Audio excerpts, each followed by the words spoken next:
Assalamualaikum semuanya. Bagaimana kabar kalian?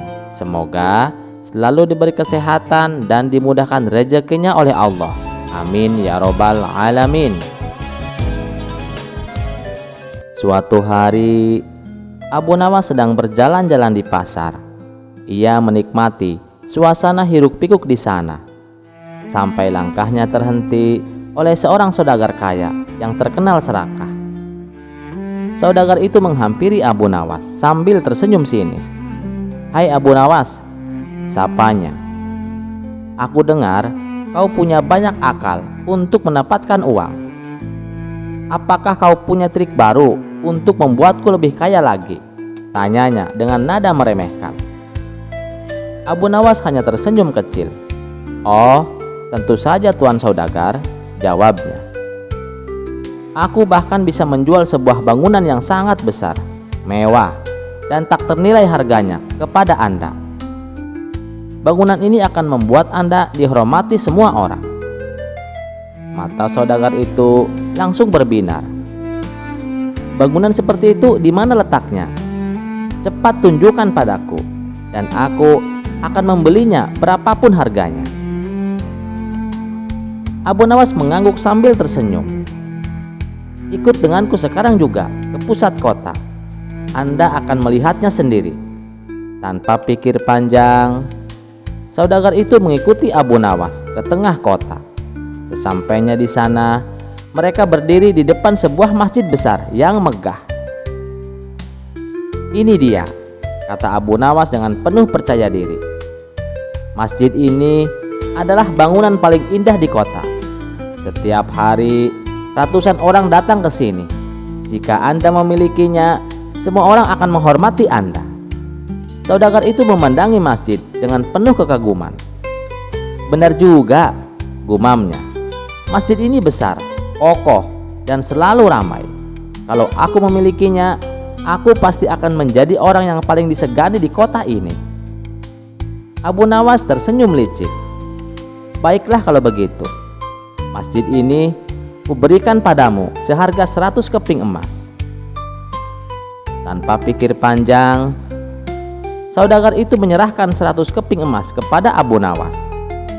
Setelah menerima uangnya, Abu Nawas segera pergi sambil menahan tawa. Keesokan harinya, saudagar itu kembali ke masjid dengan penuh kebanggaan. Ia berpikir untuk mulai menarik sewa dari orang-orang yang datang. Namun, ketika ia menyatakan kepemilikannya atas masjid, orang-orang di sana langsung marah. "Apa maksudmu mengaku-ngaku masjid ini milikmu? Ini rumah ibadah, bukan milik pribadi," seru mereka. Saudagar itu kebingungan dan merasa dipermalukan. Ia segera berlari mencari Abu Nawas untuk meminta penjelasan. Saat menemukannya, saudagar itu langsung memarahi Abu Nawas. "Kau menipuku Abu Nawas. Kau menjual masjid yang bukan milikmu." Namun Abu Nawas tetap tenang. "Tuan saudagar, aku tidak pernah menipu Anda. Bukankah sudah kukatakan bahwa ini bangunan yang tak ternilai harganya dan dihormati oleh semua orang? Anda sendiri yang salah memahami. Lagi pula, masjid adalah rumah ibadah, bukan untuk diperjualbelikan." Saudagar itu terdiam, sadar bahwa keserakahan telah mempermalukannya di depan orang-orang. Sementara itu, para penduduk yang mendengarkan kisah ini tertawa terbahak-bahak, mengagumi kecerdasan Abu Nawas. Dan dari kejadian ini, saudagar itu pun akhirnya belajar satu hal penting: keserakahan hanya akan membawa kerugian. Kisah selanjutnya. Pada suatu hari, seorang saudagar kaya yang dikenal sangat kikir datang ke masjid di kota Baghdad. Ia mendengar bahwa Abu Nawas sering berkumpul di sana untuk mengajarkan ilmu agama kepada orang-orang miskin. Saudagar ini merasa heran melihat betapa dermawannya orang-orang yang datang dan mendukung Abu Nawas dalam kegiatan amalnya, meskipun sebagian dari mereka sebenarnya juga hidup pas-pasan. Saudagar itu berpikir, bagaimana mungkin orang-orang itu begitu dermawan, sementara aku yang kaya raya merasa berat untuk menyumbangkan sedikit pun. Karena penasaran, ia memutuskan untuk bertanya langsung kepada Abu Nawas.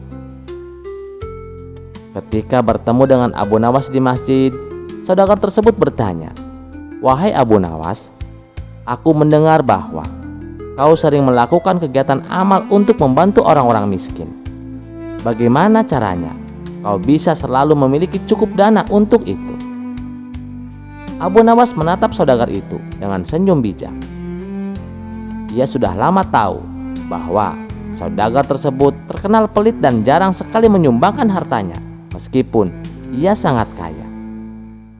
Dengan tenang, Abu Nawas menjawab, "Aku hanya mengandalkan kemurahan hati dari mereka yang ingin mendapatkan pahala Tuan. Mereka memberi bukan karena berlebihan harta, tetapi karena iman mereka." Saudagar kikir itu tersenyum sinis dan berkata, "Tapi bagaimana jika aku yang kaya tidak tertarik pada hal-hal seperti pahala? Apakah kau masih bisa membuatku mau menyumbang?" Abu Nawas berpikir sejenak, lalu tersenyum dan menjawab, "Jika demikian, bolehkah aku membuat sebuah permintaan kecil kepadamu, wahai saudagar?" Saudagar itu merasa dirinya akan terlihat sombong jika menolak di hadapan banyak orang. Sehingga ia pun mengangguk dan berkata, "Tentu saja Abu Nawas, apa yang kau inginkan?" Abu Nawas tersenyum penuh makna dan berkata, "Aku ingin meminjam 1 dirham darimu." Saudagar kikir itu merasa heran, namun ia mengeluarkan 1 keping dirham dan memberikannya kepada Abu Nawas. "Hanya itu?" tanyanya sambil tersenyum meremehkan. Abu Nawas mengangguk dan berkata, "Terima kasih wahai Tuan, 1 dirham ini akan sangat berguna." Setelah itu, ia pun berpamitan dan membawa dirham tersebut ke rumahnya. Namun, keesokan harinya Abu Nawas kembali datang, menemui saudagar itu dan berkata, "Wahai Tuan, bolehkah aku meminjam 1 dirham lagi darimu?" Saudagar itu tampak heran, tetapi ia merasa bahwa 1 dirham tidak ada artinya baginya. Dengan sedikit malas, ia pun memberikan 1 dirham lagi kepada Abu Nawas. Tetapi kejadian ini terus berulang setiap hari. Setiap hari Abu Nawas datang dan meminta 1 dirham dari sang saudagar. Lama-kelamaan, saudagar itu mulai kesal dan akhirnya bertanya, "Abu Nawas, berapa lama kau akan terus meminjam dariku? Mengapa kau tidak langsung meminta dalam jumlah besar?" Abu Nawas menjawab, "Tuan, aku hanya meminjam sesuai kebutuhan. Jika kau merasa keberatan, kau boleh memberikannya sebagai sedekah. Dan aku tidak akan lagi meminjam 1 dirham darimu setiap hari." Saudagar itu terdiam, merasa bingung. Jika ia memberikan uang itu sebagai sedekah, ia akan terbebas dari kewajiban memberi 1 dirham setiap hari.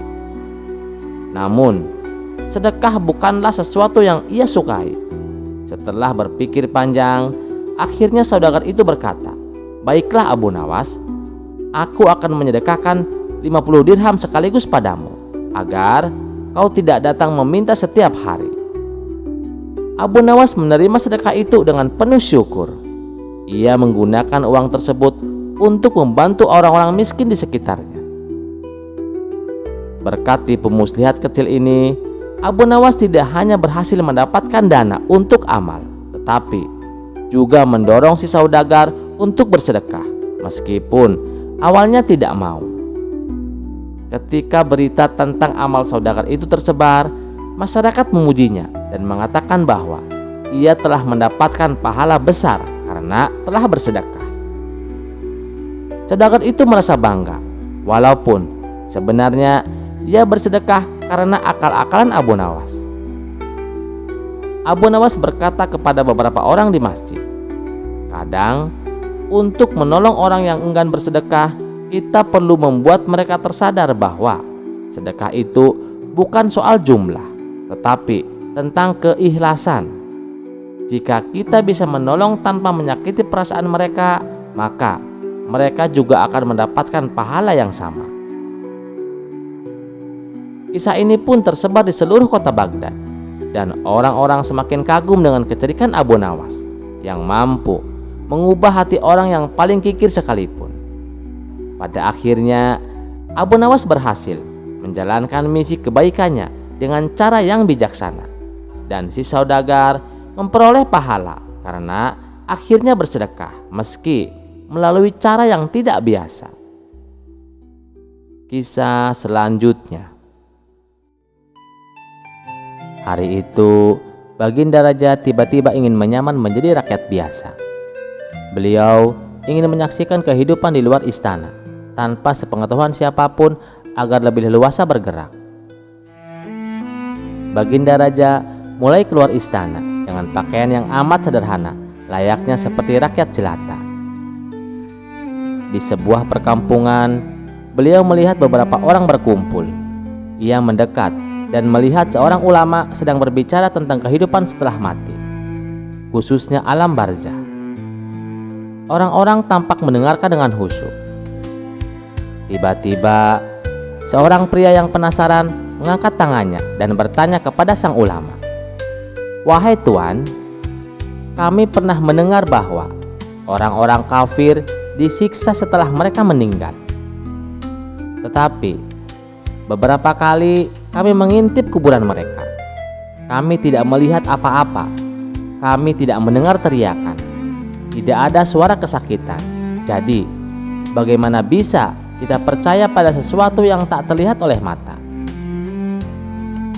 Ulama itu tersenyum bijak, lalu berkata, "Pertanyaanmu menarik, nak. Begini, coba ingatlah. Pernahkah kamu melihat seseorang yang sedang tertidur lelap? Kadang-kadang saat dia bermimpi buruk, dia merasakan ketakutan yang luar biasa, seolah-olah sedang dikejar atau digigit ular. Tubuhnya mungkin keringatan, bahkan mungkin merintih ketakutan. Sementara kamu yang duduk di sampingnya tidak melihat atau merasakan apapun." Sang ulama melanjutkan, "Itulah yang terjadi di alam barzah. Seperti mimpi, apa yang dialami seseorang di sana adalah nyata bagi mereka, meskipun kita yang hidup tidak bisa melihatnya. Alam barzah adalah alam yang hanya bisa dialami oleh jiwa yang sudah berpisah dari tubuh." Baginda Raja mendengarkan penjelasan ulama itu dengan penuh perhatian. Jawaban yang diberikan ulama itu benar-benar menyentuh hatinya. Baginda merasa kagum akan kebijaksanaan ulama tersebut yang mampu menjelaskan hal-hal gaib dengan cara yang mudah dipahami. Baginda pun semakin penasaran dan memilih untuk tetap berada di sana, mendengarkan ulama itu berbicara lebih lanjut tentang alam akhirat. Ulama itu kemudian melanjutkan pembahasannya tentang surga, sebuah tempat penuh keindahan yang tak terbayangkan. Ia menjelaskan bahwa di surga tersedia hal-hal yang disukai oleh manusia, termasuk benda-benda yang sangat indah dan tak ada tandingannya di dunia. Salah satu benda itu adalah sebuah mahkota yang begitu berkilauan, terbuat dari cahaya, dan keindahannya melampaui seluruh isi dunia. Baginda semakin penasaran dan merasa sangat ingin melihat sendiri kemegahan mahkota surga yang dikatakan lebih berharga dari semua kekayaan dunia. Setelah selesai mendengarkan ceramah itu, Baginda kembali ke istana dengan hati yang masih dipenuhi rasa ingin tahu. Setibanya di istana, Baginda memanggil Abu Nawas, seorang yang dikenal cerdik dan selalu mampu menghadapi berbagai tantangan dengan solusi yang tak terduga. Abu Nawas pun segera menghadap Baginda Raja.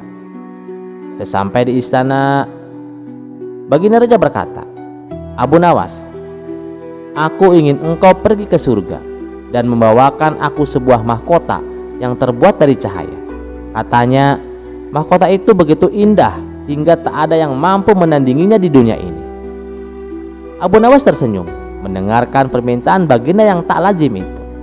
Dengan hormat, ia menjawab, "Ampun Paduka, hamba sanggup melaksanakan perintah Baginda. Tetapi ada satu syarat yang harus Baginda penuhi terlebih dahulu." Baginda Raja terkejut, sekaligus penasaran, lalu bertanya, "Syarat apa yang engkau maksud Abu Nawas?" "Syaratnya," kata Abu Nawas, "Baginda harus menyediakan pintu menuju surga, karena setiap alam memiliki pintunya sendiri. Pintu dunia adalah kelahiran, pintu alam barzah adalah kematian, dan pintu alam akhirat adalah kiamat. Jadi, untuk mencapai surga dan mengambil mahkota itu, dunia harus kiamat terlebih dahulu."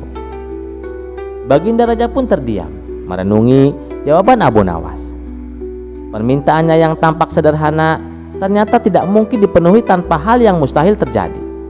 Dalam keheningan itu, Baginda menyadari keinginannya memang tidak masuk akal. Baginda Raja pun tertawa kecil, menyadari kecerdikan Abu Nawas, lalu berkata, "Baiklah Abu Nawas, kau memang selalu punya cara untuk menjawab setiap perintahku." Abu Nawas tersenyum dan berkata, "Ampun Paduka, hamba hanya berusaha memenuhi perintah Baginda sebaik-baiknya." Setelah itu, Abu Nawas mohon diri, meninggalkan Baginda Raja yang masih terkesan oleh jawabannya yang cerdik dan bijaksana. Kisah selanjutnya dikisahkan, Baginda Raja ingin mencari tahu adakah orang yang benar-benar jujur di kerajaannya. Pada hari itu, Raja berkata kepada para menterinya, "Aku ingin mencari orang yang paling jujur di kerajaan ini. Aku ingin tahu siapa yang akan memenuhi syarat untuk mendapatkan gelar tersebut." Para menteri raja berpikir keras. Mereka pun menyarankan beberapa nama orang yang terkenal baik dan jujur. Namun, Baginda Raja merasa tidak puas. Ia ingin melihat kejujuran rakyatnya secara langsung, tanpa mengenal status atau latar belakangnya. "Aku akan memberikan hadiah kepada siapa saja yang bisa membuktikan bahwa dia adalah orang yang paling jujur," kata Baginda Raja. Kemudian Baginda Raja mengumumkan kepada seluruh rakyat bahwa siapapun yang merasa dirinya jujur boleh datang ke istana. Berita itu pun menyebar dengan cepat ke seluruh penjuru kerajaan. Banyak orang yang merasa dirinya cukup jujur dan layak mendapatkan penghargaan dari raja. Keesokan harinya, barisan panjang terbentuk di depan istana. Mereka menunggu giliran untuk membuktikan diri di hadapan raja. Di antara barisan panjang itu ada Abu Nawas. Abu Nawas dikenal di seluruh negeri karena kecerdasannya yang luar biasa. Namun, tidak banyak yang tahu bahwa di balik kecerdikannya, Abu Nawas juga memiliki hati yang tulus dan sikap yang jujur. Ia mendengar tentang sayembara raja dan berpikir, ini kesempatan baik untuk menghibur Baginda Raja dan sekaligus berbagi makna kejujuran kepada semua orang. Satu persatu para peserta masuk ke dalam ruangan untuk membuktikan bahwa mereka adalah orang yang paling jujur. Setiap kali mereka berbicara dengan penuh keyakinan bahwa merekalah yang paling jujur.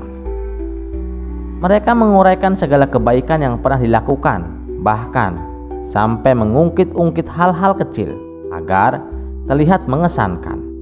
Namun, Baginda Raja tak kunjung menemukan orang yang benar-benar menunjukkan sifat jujur yang sesungguhnya. Rata-rata orang yang datang hanya untuk memuji diri sendiri, seolah-olah jujur hanya tentang berbuat baik dan memamerkannya. Giliran Abu Nawas pun tiba. Dengan tenang, Abu Nawas memasuki ruang dan berdiri di hadapan Baginda Raja. Baginda Raja pun tersenyum dan berkata, "Abu Nawas, aku penasaran, mengapa kamu datang ke sini? Apakah kamu juga menganggap dirimu sebagai orang yang paling jujur?" Abu Nawas tersenyum lembut dan menjawab, "Paduka yang mulia, jujur saja, aku tidak yakin kalau aku adalah orang yang paling jujur di negeri ini." Aku sering melakukan hal-hal yang lucu dan terkadang juga membuat orang lain kesal. Tetapi setidaknya aku jujur mengakui kelemahanku dan tidak berusaha menjadi orang lain." Baginda Raja tertawa kecil mendengar jawaban Abu Nawas yang jujur. Ia menyadari tidak seperti peserta lain yang mencoba membuktikan kejujurannya dengan bercerita panjang lebar. Abu Nawas justru dengan jujur mengakui kekurangannya. "Jadi, menurutmu kejujuran itu seperti apa, Abu Nawas?" tanya raja dengan nada penasaran. "Kejujuran adalah keberanian untuk mengakui diri sendiri, termasuk kelemahan dan kekurangan. Orang jujur bukanlah orang yang selalu ingin terlihat baik di mata orang lain. Orang yang benar-benar jujur adalah mereka yang berani menampilkan dirinya apa adanya, tanpa menambah atau mengurangi." Raja pun mengangguk setuju. Ia lalu memikirkan segala yang telah dia katakan oleh Abu Nawas. Menurut raja, justru Abu Nawas lah yang paling jujur hari ini, karena bukannya memuji diri sendiri atau menonjolkan segala kebaikan. Abu Nawas dengan rendah hati mengakui segala kekurangannya tanpa malu. Dengan suara mantap, raja pun berkata, "Wahai Abu Nawas, dari semua orang yang datang ke istana hari ini, kamulah yang paling menunjukkan kejujuran sejati. Kamu tidak mencoba menutupi kelemahanmu dan justru datang dengan penuh kerendahan hati. Itulah kejujuran yang sebenarnya. Oleh karena itu, aku menetapkan kamu sebagai orang yang paling jujur di negeri ini." Abu Nawas tersenyum dan berterima kasih kepada Baginda Raja. Namun, ia tetap rendah hati dan tidak merasa istimewa dengan gelar itu. Bagi Abu Nawas, kejujuran bukanlah sesuatu yang perlu dipamerkan, melainkan dijalani dalam keseharian. Kisah selanjutnya. Pada suatu sore, Baginda Raja duduk bersama para penasehat dan orang-orang bijak kerajaan.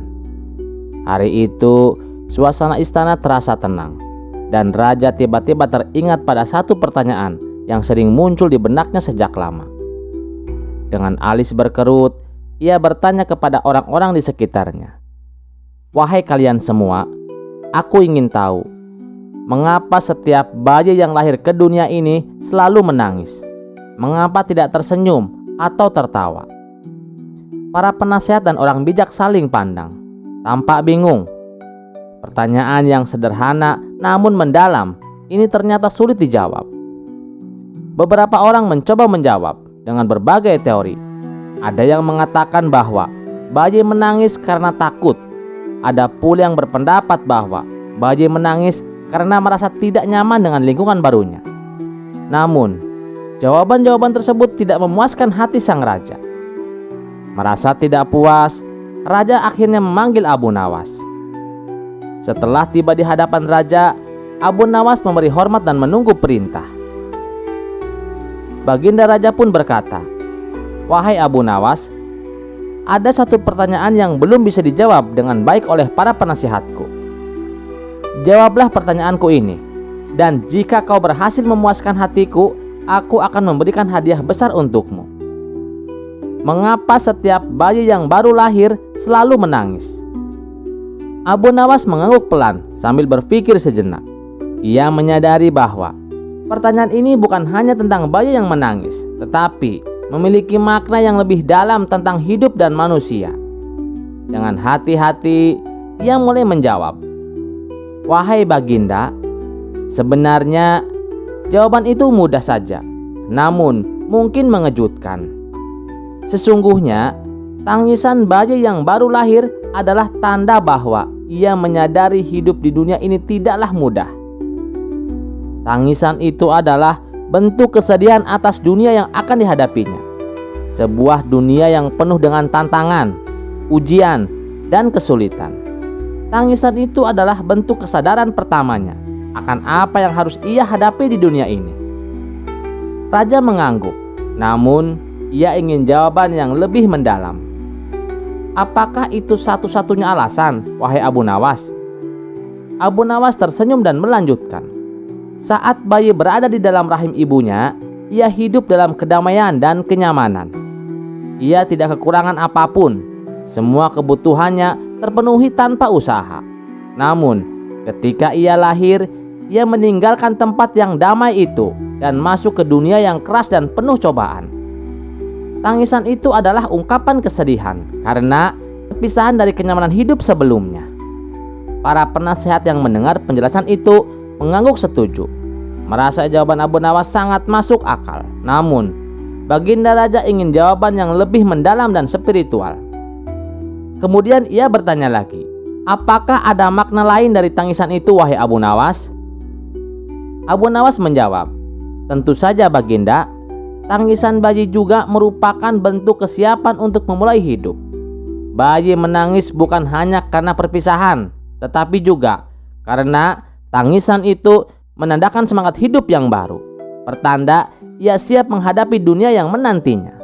Dengan menangis, bayi menyatakan bahwa ia adalah manusia yang berani, manusia yang akan tumbuh dan menjalani hidup sesuai dengan takdirnya. Raja semakin tertarik. Bagaimana mungkin seorang bayi yang begitu kecil menyatakan keberanian? Abu Nawas tersenyum dan menjawab, Baginda, bayi adalah cerminan awal kehidupan kita semua. Tangisan itu menunjukkan bahwa meskipun ia datang ke dunia ini sendirian dan rapuh, ia membawa tekad yang besar untuk bertahan. Tangisan pertama itu juga berarti bahwa bayi memohon kepada Yang Maha Kuasa agar diberi kekuatan dalam menjalani hidup. Dengan begitu, setiap bayi yang lahir memulai perjalanan hidupnya dengan doa dalam bentuk tangisan. Jawaban Abu Nawas tidak hanya logis, tetapi memiliki makna dan nilai-nilai spiritual.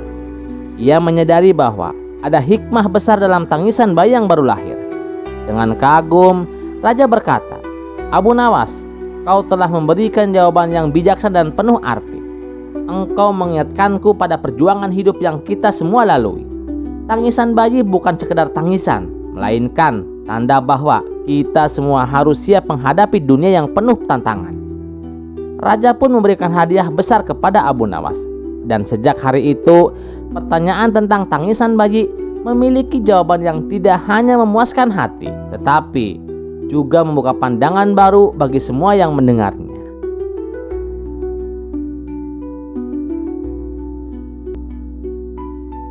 Sekian dulu perjumpaan kita kali ini. Sampai jumpa di kisah selanjutnya. Terima kasih yang sudah setia menonton channel ini. Wassalamualaikum warahmatullahi wabarakatuh.